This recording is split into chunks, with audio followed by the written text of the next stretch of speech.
Why Make Music, the podcast hosted by yours truly, ThinkTimm. That's ThinkTimm.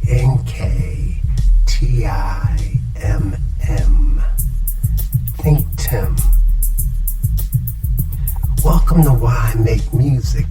This is episode number 10. This is really cool because I want to thank everyone for listening, everyone for finding us, everyone for tuning in. I am greatly humbled and very excited to go into a new podcast today. Today we're going to be talking about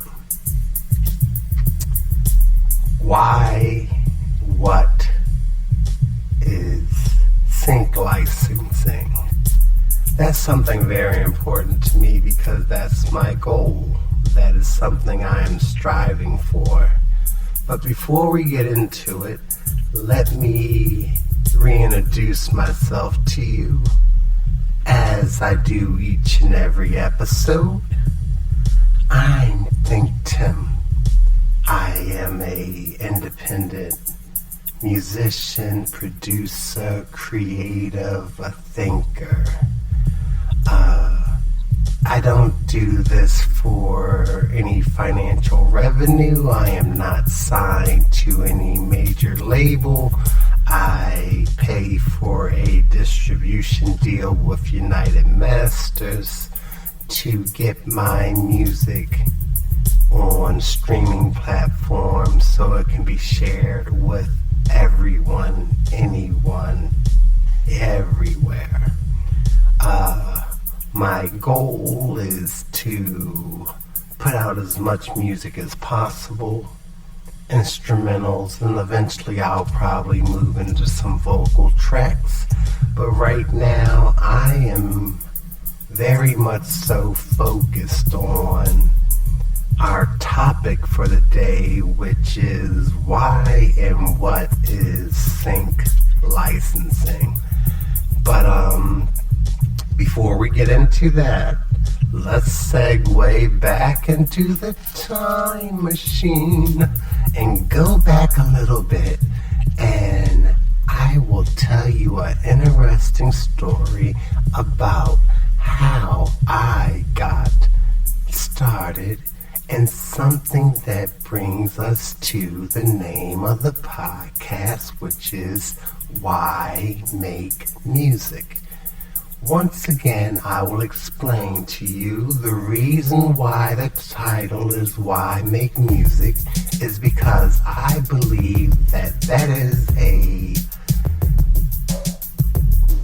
question that could be asked of any creative person at any given time that should spawn conversation, because it is something that every creative person thinks about all the time and would love to talk about.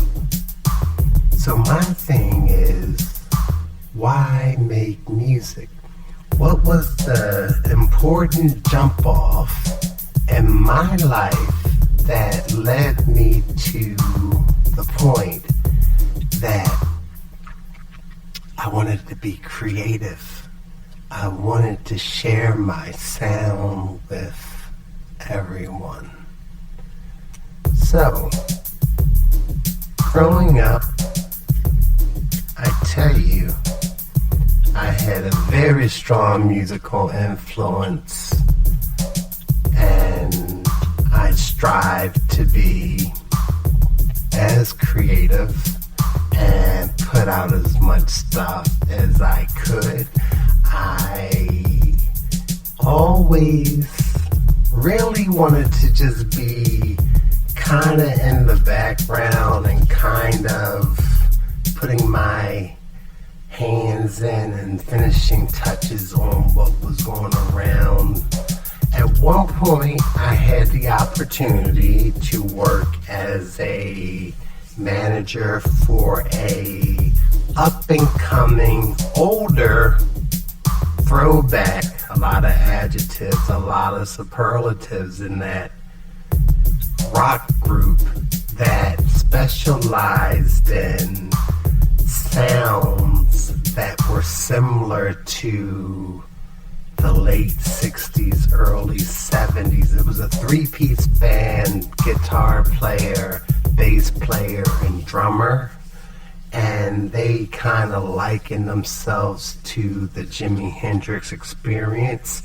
And boy, were these guys on fire. They were so good that I had to basically steal the guitar player for my own. I'm telling you, the dude was like fire. A little later, maybe another podcast, I'll go into some live tracks and I will throw him out there to burn this podcast to the ground. Anywho, but in my experiences, we did talent shows with them. I shared the bill with his band, him being in my band, and another band that was a hip-hop band, strictly, which another producer friend of mine had. He was doing the tracks, and he had a rapper with him.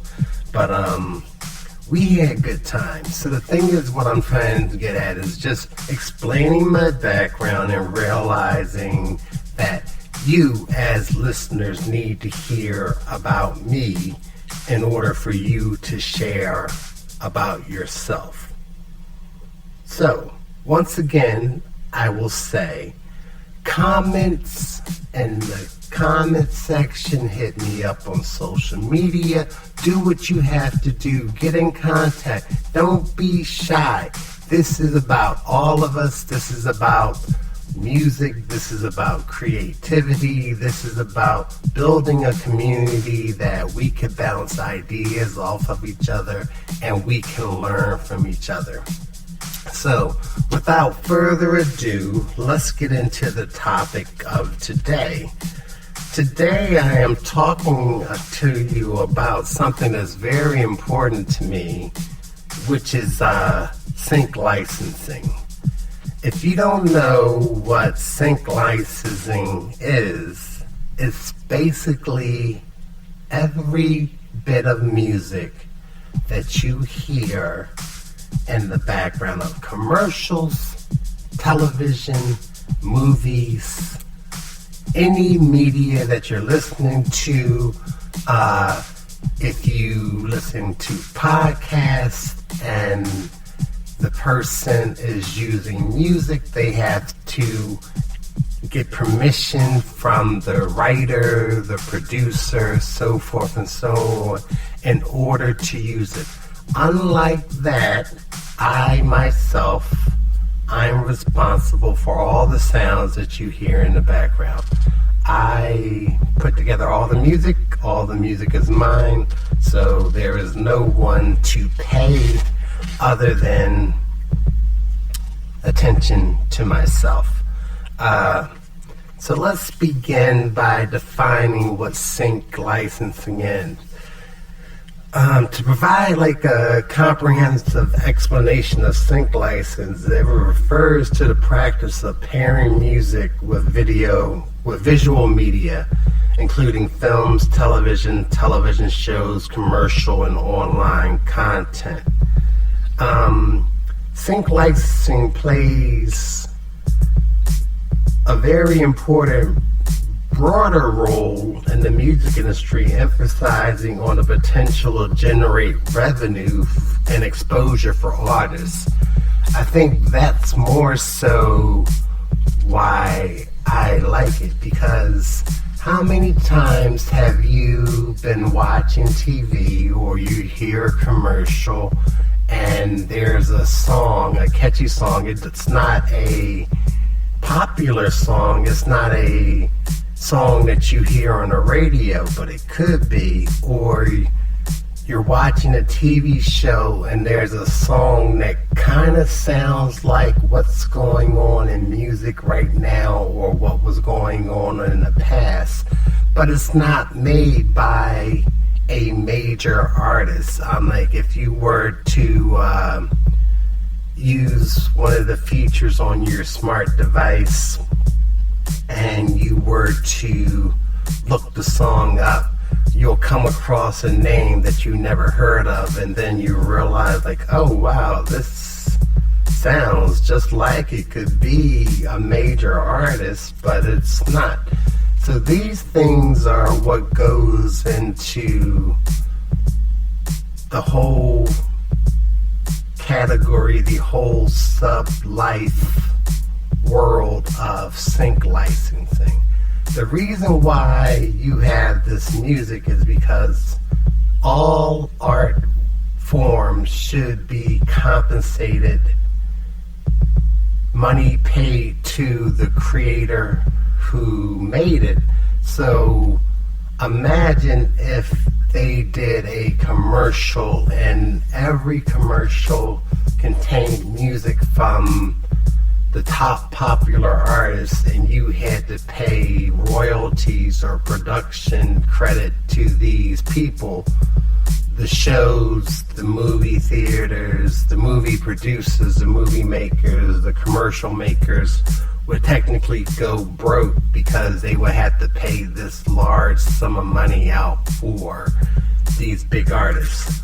So what they do to circumvent that is that they basically find music that sounds similar to this, and they insert that, and they pay what could be a good amount of money to a average creator, as opposed to large six figures. You might get 1,500, you might get 2,000-3,000, you might look up, get 20,000 for a placement, which if you are living your life as an average person, that's a nice little piece of change for a song that you're turning over that you are still keeping credit for.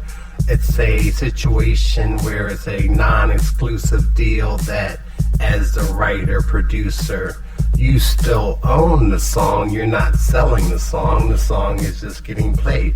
And while it's getting played, people may, like I said, use that smart device, look you up, and then you will gain some type of notoriety, a little bit more popularity, and a little bit more airplay or streaming, so forth or so on.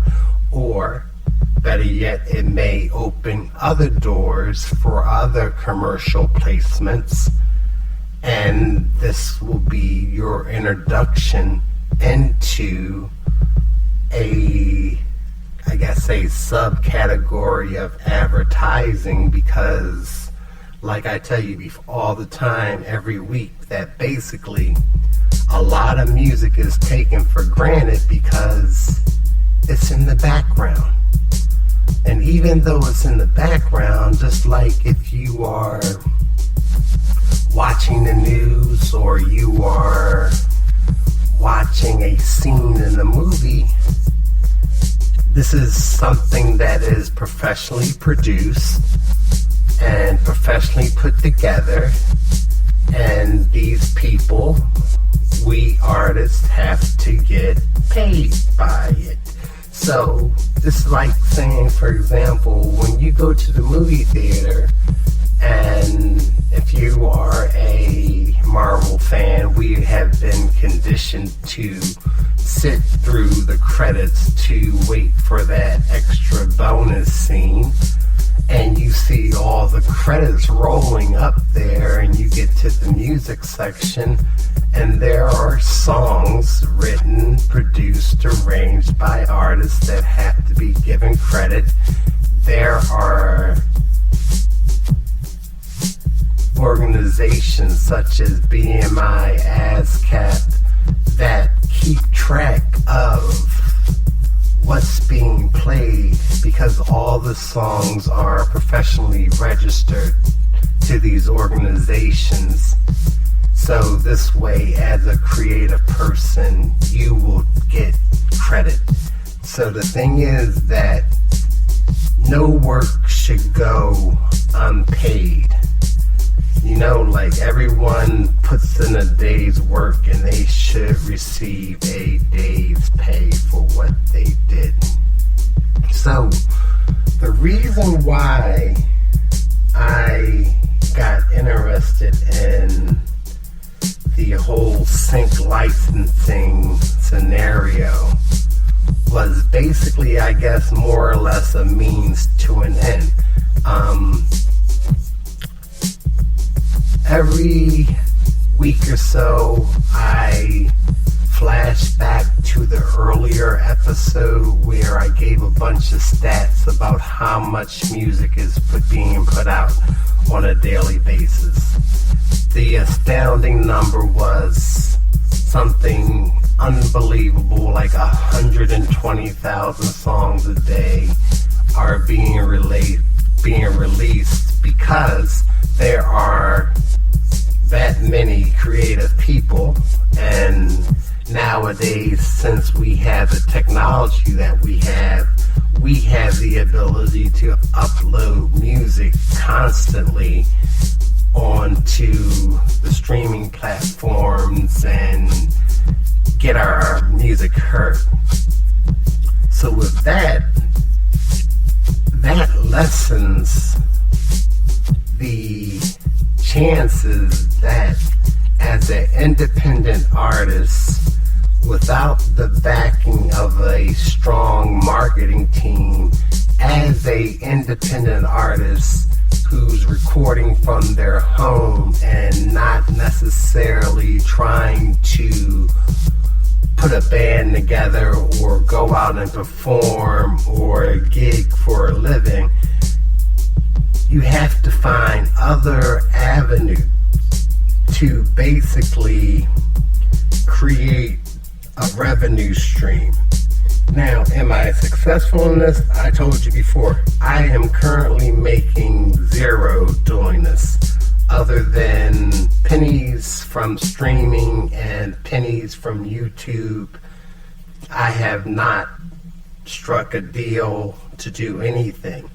My main concern is continuing to educate myself, to continue to put out good ideas, quality music that will hopefully stimulate someone or influence someone or possibly get the attention of a sync agent or a music supervisor.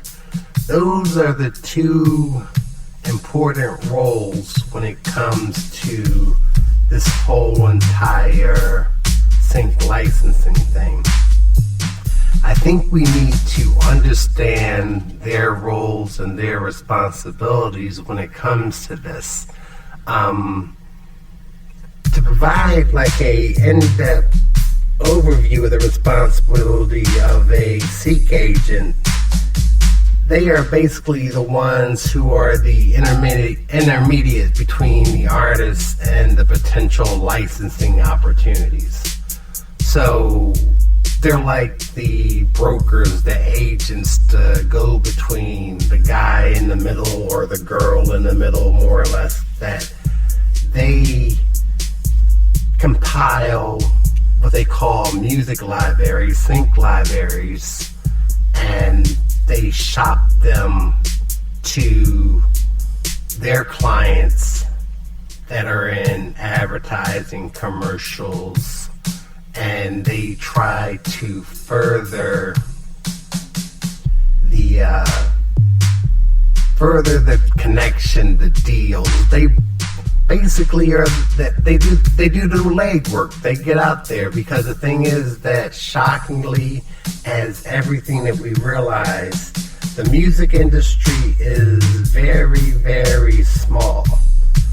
So think about it. If you were a TV company, a commercial, an advertising firm, you would tend to want to deal with the same handful of people constantly, and you would assume that whatever makes your life easier is dealing with as few people as possible.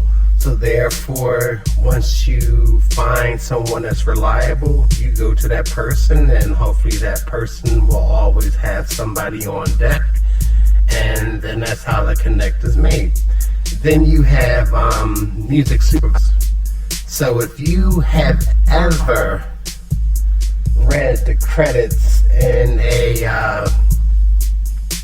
back in the credits of the TV show or a movie, or if you go on IMDb, the Internet Movie Database, these are jobs. These are people who have jobs, and their job is to seek out and find and collect music. And they will be responsible for a show, a movie, a commercial, advertising situation, and they will find the proper music to put in there. So these are the folks that, as a independent artist, as an independent music producer, you try to get in touch with, you try to connect with. So this way you can then, hopefully they can hear your material, and then they can consider using your material for a project that they're working on. Now with that being said, you think like, okay, is that something that's marketable? Is that something that's feasible in the grand scheme of things? Me personally, I think that it is just as much of a chance to get your music heard that way as it is to get your music played or picked up by a major artist or a major label and hoping for distribution. Also, I think it's something, depending on what your goals are, what your personal goals are. Like I said, mine is minimal. I am already older. I am not trying to headline a music festival. I'm not trying to leave my house. I'm not trying to do any type of interviews. I'm not trying to do any performances. I am like I said, I am a person who has been a musician my entire life, or a creative person my entire life, that has only done this as a hobby. And I do believe that is good enough to be competitive with everyone, because currently we are all playing in the same sandbox with the same shovel and the same bucket, thanks to technology being what it is nowadays. So the funny thing is, so when you research this and you look it up and it tells you, like, say for example, if you were to possibly get your material synced for commercial use, they say the average payment could be $2,000 to $50,000 per placement, which is crazy, because you got to think about it. What's the average length of a commercial? 40 seconds or so, and the music's not playing the whole 40 seconds. So the placement can significantly vary depending on the brand, the reach of the commercial, the prominence of the song, and the prominence of the product. We all have these commercial jingles that are stuck in our head, or we recognize music from certain products as being almost like common second nature.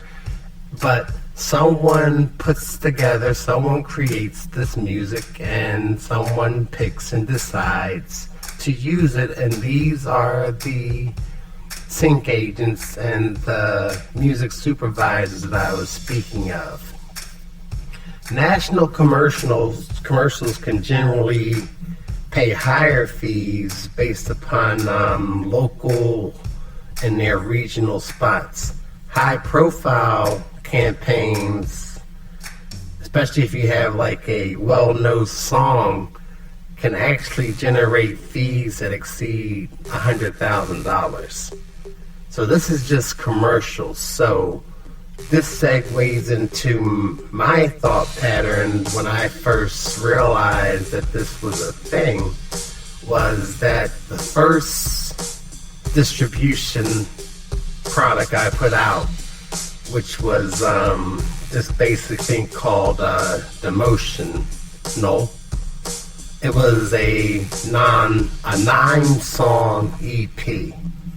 Now, 9 songs, it's not nothing to sneeze at, but I realized the reason why I put out 9 songs was that I wanted to basically test the waters of the distribution system that I had signed up for.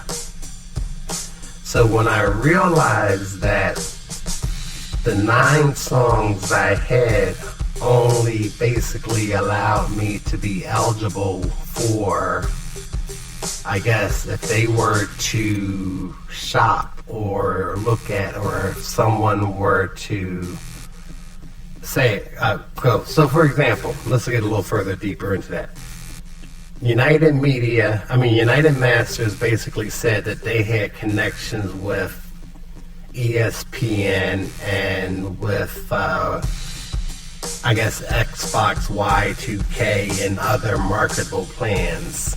And they could then put your songs in consideration for these products and these placements. So, think about it. If you have 9 songs, you only had the consideration 9 times to be considered for a placement. So, since I have no problem creating music, I came up with the fact that, okay, so what if I have more than 9 songs? That increases my chances. So the follow-up to the 9-song EP was Emotional Court Feelings, which contained 26 tracks. Now, since I am not trying to necessarily get airplay, I tease and I joke all the time saying I'm trying to oversaturate the market. I put that out in September, or was it August? It's October now, so it had to be August. So in August, I put out the 26 tracks of Emotional Court Feelings. At that point, I started emailing only one time, because you do not want to harass or seem like you're crazy. A very professional, well put together letter introducing my stuff and my music and my background, and the one key phrase that I think is very important when it comes to dealing with sync agents and music supervisors is that I am a one-stop situation, meaning I don't use samples in my songs, so there is no clearance that you have to go through when selecting something that I've done. I am the only writer. I am the only producer. I am the one person that if you were to contact me right now and say, oh, I would like to use this track. Send me something to sign and it's a done deal and you don't have to worry about nothing else being done. All the ideas are one location, one person. It's easy to deal with as opposed to having to worry about clearing samples and talking to several people and trying to get a deal done as opposed to just shooting, hey, I like what you did, let's work, paperwork exchanged, whatever, however it goes. Like I said, I haven't got to that point yet, but I think that it's more desirable to have just a one-stop situation on deck. So with that in mind, like I sat back and said, oh, well, what's better than 9 songs being considered? It would be 26 songs to be considered. That was August. So then in September, I dropped another 26 songs for distribution, because once they're out for distribution, all the publishing situations are taken care of with BMI. So therefore, all the paperwork is in order that I, ThinkTimm, I'm the sole person doing this, and these tracks are taken care of and they're registered already. So then in August, that was 26. In September, that's 26. So that was 26, 26, 52. Then you flip it now tomorrow, which is Saturday, but today is Friday, and I'm actually recording this a day early, so in all reality, today's Thursday, and tomorrow's Friday. I am dropping a third installment of another 26 songs, and that will be a total of 76 songs out in 3 months, which will hopefully be able to be circulated within communities that are interested in sync placement, sync licensing, and maybe something could pop or jump or move. With that, I want to continue with this crazy thing of, you want to know what my motivation is. So we talked about commercial usage, and if you go to television, the average payment for using your song in the television show could be $1,500 to $25,000 per episode. So this payment can differ based upon the show's budget, whether it's on a network, cable, streaming platform. For example, if a song is used like on a high-profile series like those on HBO or Netflix, you might attract a higher fee compared to smaller network shows. Background music typically pays less than the theme song, but it's still money, and it's still, your music is still being heard. Ideally, I think this is something that you have to think about, because think about it. We all listen to music, we all listen to streaming, we all realize that, these entertainers, these producers who are making our top 20, top 200 songs, we see that they are benefiting financially from the music. The music industry may be somewhat in shambles when it comes to the structure of a record company, but publishing paperwork, that has always been the backbone. Think about the question of who owns the masters of the recordings and who's getting paid. I told you before that most of the time, the artist, if you are not the producer and you are not the songwriter, if you are a face for a song, you may not be collecting that bag. You may not be getting that money. You may be a person on payroll that basically gets a small portion of the pie because you are not the one creating the music or creating anything. You might get the shine, you might get the spotlight, and you might have all the talent in the world as far as a voice and dancing and doing whatever. But unless you own what you're doing, you are not getting the full benefits of being creative. So I realize that, and I try my best if ever I speak to anyone who's interested in music or anyone who is talented, I highly encourage them to attempt to get on the creative side along with being the face of whatever you're doing. Because if you want to create money for the future to help you and your family do better, you need to be on top of that paperwork and you need to be on top of that money. Because right now, let me tell you, everybody can make music. And when it pops off, people who buy music, people who invest their money in music, that's like a disposable income. That's not something that is factored in, but at the same point, you know that the music industry is a multi-billion-dollar industry.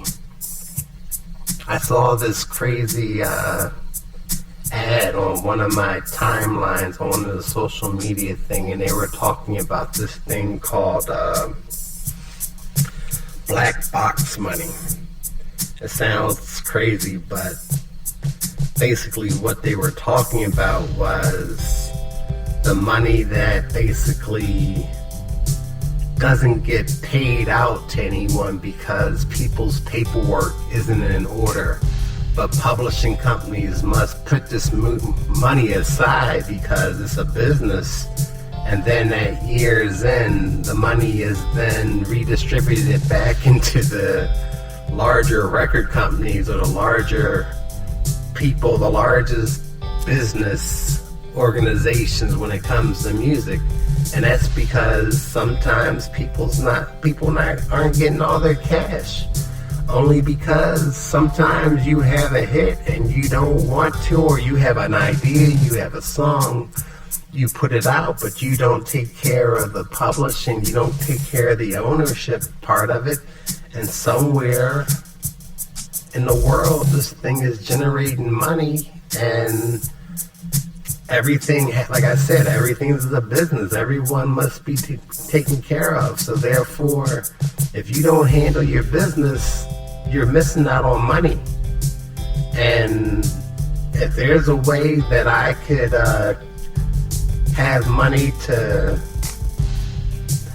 contribute to household expenses, college tuitions, vacations on mental, intellectual property, music that I'm creating regardless, that's a win-win for me and my family. I'm like, and if there's a way that money can become long invested money that could take care of my children and grandchildren and great-grandchildren down the line, money is money, man. You need to take care of your business.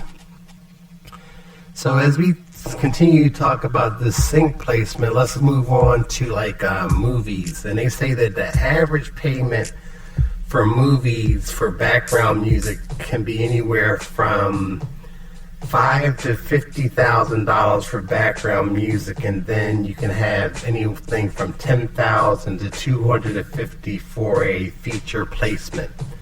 That means that the context of music that's played a significant role in determining the payment featured for a song during like a key moment of a scene. Think about it. How much do you think that John Carpenter, who put together the Halloween franchise and wrote the original Halloween and his music in the background, how much money do you think that song has generated, has earned him throughout his time of creating that movies in 1978, 79?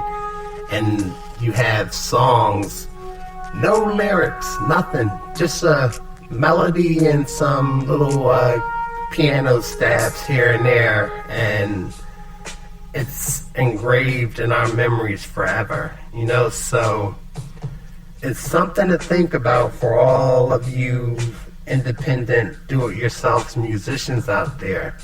But I do urge you, do your homework and be professional and be polite when contacting these folks. From what I read and what I'm reading and what I understand is that, just like anyone else, if you send a proper, polite, professional correspondence, they may consider looking at your... So when they look at your material, it doesn't necessarily mean that they're going to call you and tell you that, hey, I heard your song. No. Time may go by and you may hear back from them, but just make sure you have all your stuff in order so when that happens, you can benefit from it. Because if not, they'll just move on to the next situation. No one is here to coddle you or baby you or walk you through this. I wish I had more helpful hints and much more helpful tips of how to get it done, but listen, I am learning as I go along. I joined a few groups on Reddit that had a few cool groups about sync licensing, and one of the greatest pieces of advice that the person gave was basically, do your homework, do the legwork. I cannot give you a list of contacts, but I can tell you how I got the list of contacts was that I read, I took my time, I went to websites, I went to IMDb, I looked up music supervisors, I looked up sync agents, and I reached out and I formed a correspondence. I sent something out, I asked them if they were consider it, if they could consider my music or my submission. And then eventually I'm assuming that they will get back to you. You have to understand, everybody's a person. Not everybody in the world is a crazy asshole. That the man things right away, so it's if your job, think about what you do for a living. If certain things came across your desk and you took your time to listen and something caught your ear, and you could, hey, I'm going to make a little note next time I'm doing such and such, or next time I'm looking for material, I'm going to revisit this situation. This person contacted me, and I guess the day of sending DVDs, cassettes are gone.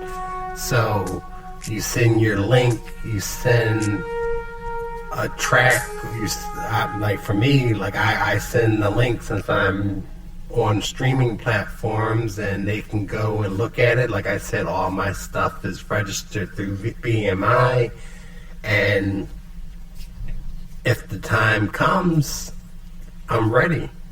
And like I said, as of tomorrow, October 25th, there will be 78 songs available. In November, around the 3rd, 4th week of November, I'll drop another 26. In December, I'll drop another 26. I'm not trying to sit back and get airplay. I'm telling you not. I am not trying to get airplay like that. Streaming does not necessarily pay. In order to get $3,500, you have to be streamed 1 million times. I don't think that's going to happen. But if I could get someone to be interested in a song or instrumental, and that could put it into a commercial, and the commercial could then get me $1,500 for 15 seconds, or if I could get my song on a TV show and that could get me anything. Money's money, man. Work at it. Think about it. Do what you have to do. Make sure you learn about metadata, which is basically all the information that goes into the component of the song that you're giving. Inside your music programs, there's comment fields. Inside that comment field, you should put your name, your contact information, the BPMs of the song, the key that the song is in, the what the song could possibly be compared to. Put all this information in there. Make sure you put in there that, oh, you are the sole owner. You are the one-stop shopping place for this track. This will help speed things along because people need to be reminded. You gotta think, when you're doing something for a living, you don't remember every little detail about a situation. So if someone could have all this stuff for you, if you could sit back and say, hey, that ThinkTimm dude, every time I go and I look at his streaming platform and he has some okay music, once a month this dude is putting up another 26 tracks, instrumental tracks, no samples. It could sound okay in the background or something. Let me give this dude a play. Let me see if, oh, this will work. All it takes is one. All it takes is one great idea, one great connection in order to build a bridge behind you to get you to the next location. During my research of trying to get things together, I had a list of 20 songs that gained popularity after being featured in commercials or TV shows or movies or soundtracks. These tracks became synonymous with the media that they were used for, leading them into broader recognition and commercial success.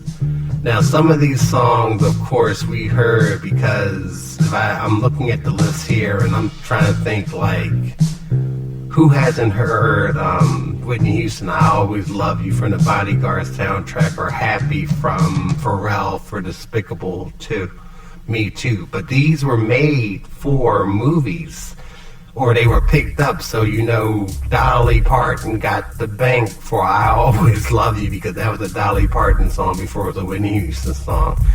And then they even had Take On Me by Aha, that came out like in the 80s, and they said that became popular again in commercials and TV shows and was used recently in Stranger Things.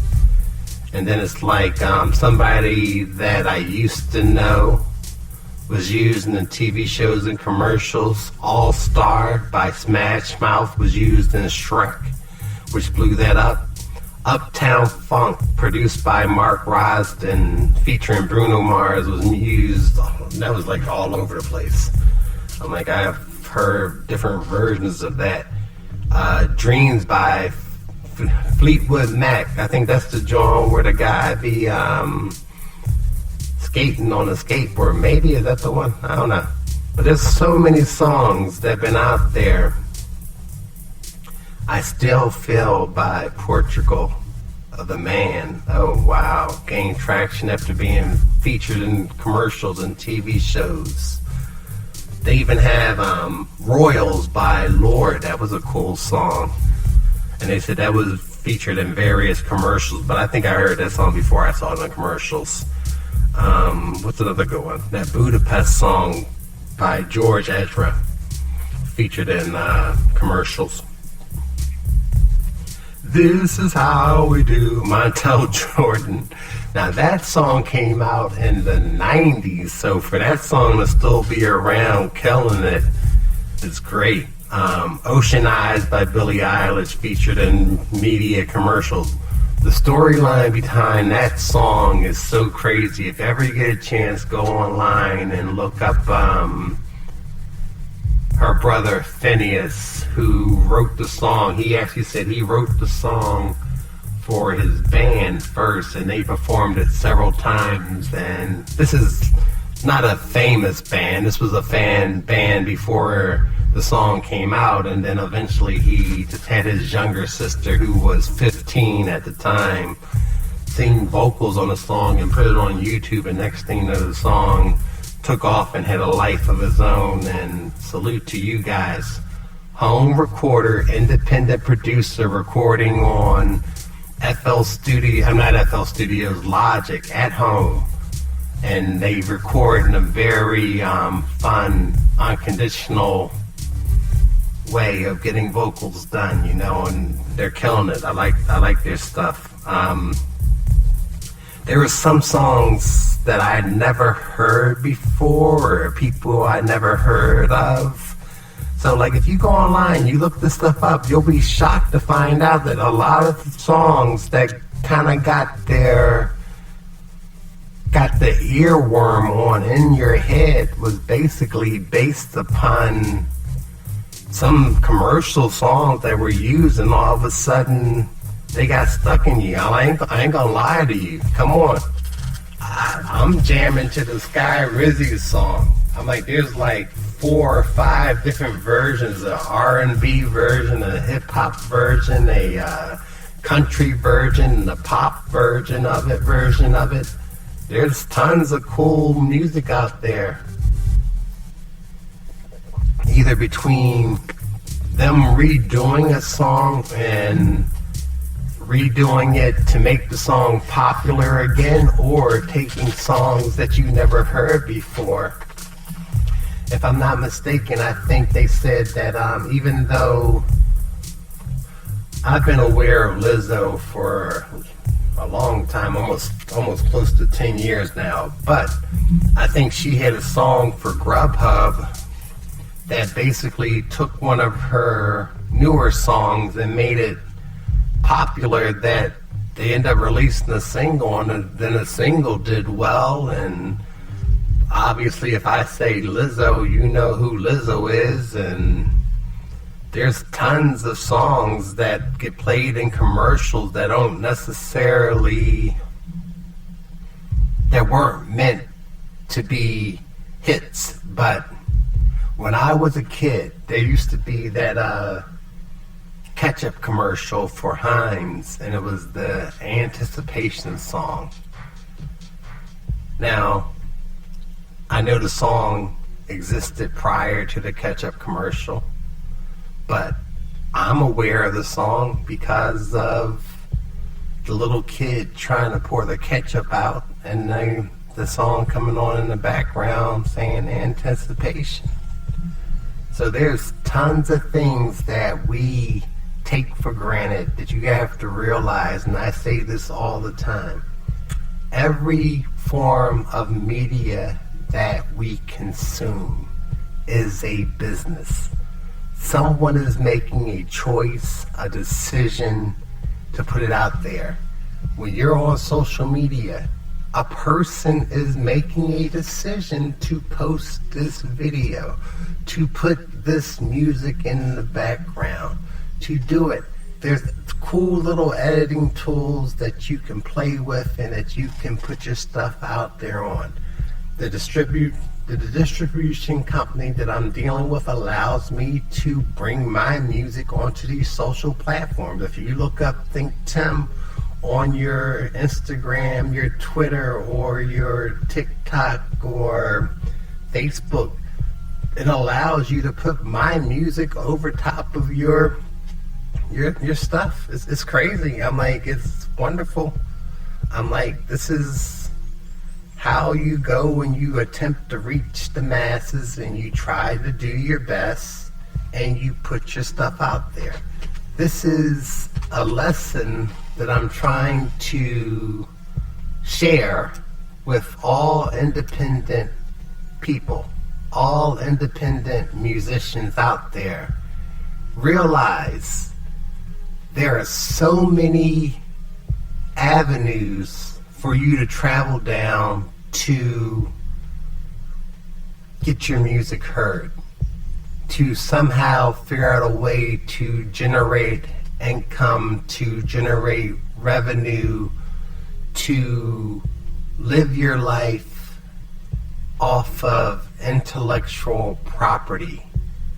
There's nothing greater than knowing that you created something and it is allowing you to live your life to the fullest, and you could be happy. You could supply for yourself, you could supply life for your kids, your family. You could do a lot of things, and let me tell you, it's nothing like creating. It's a cool feeling. I'm like, if you sit back and you think, ask yourself, I ask myself all the time, how amazing is it that I can sit back and listen to my own music? That I don't have to, if I don't want to. I love music too much, so I listen to other people's stuff too. But you understand, or just the simple fact that someone might like my stuff as much as I like someone else's stuff. It's a great feeling to have, and as a creative person, you have to take into account the fact that it can't be taken away from you. You create something, you create music, you create art, you create a book, you write a story. This is something that will be with you, that you could pass on to your children, their children, that could be around, that can influence a generation after you. Even this podcast, I told you all the time, I'm astounded by the listeners, I'm astounded by the numbers, and that people are listening to me, and I'm no better than you are. I'm like, I'm the same. I am a person with an idea. I am just looking for my opportunity to live my life, get old, enjoy my family, enjoy the things around me, enjoy the world, and continue to make music. Once again, I wanted to thank you all for tuning in. I am ThinkTimm, and this is why I make music. I make music because music is a lesson. Music is a part of my life. Music is a part of everything I do. That's why I make music. As an independent, as a do-it-yourself producer, a creative, if you are a professional hummer, if you are a person that sings in the shower, if you are someone who likes to write lyrics, that likes to rap, if you rap in the car, you sing. Listen, if you are a country music lover, a pop lover, a R&B jazz lover, you make music. Share it with the world. Your phone has a music app on it. You can download anything for free. If you have an Apple computer, GarageBand comes standard. You can make it. Most of these programs cost under $200-$300, and they're updated for the whole entire time that you have them. Don't be shy, make it. I know kids are learning how to do music production in school. Not saying everybody's going to be the next great producer, but it helps them become well-rounded. You know, you need to be in touch with what you're doing. You need to know that, the people that you like, the people that you are listening to, all they did was they did it. They're no different. What does Nike say? Just do it. Try it. We're not talking about skydiving. We're not talking about skiing. We're talking about sitting in front of that same computer, sitting on that same phone that you have in your hand all the time, and be creative. Put your ideas down. Put those ideas out. Share them with the world. My name is ThinkTimm. That's ThinkTimm. Thank you for listening. Thank you for sharing. And hit me up. Ask me why I make music. I might have a story to tell you. I know I got a story to tell you. Peace. Live your life. Be wild. ThinkTimm, if nothing else.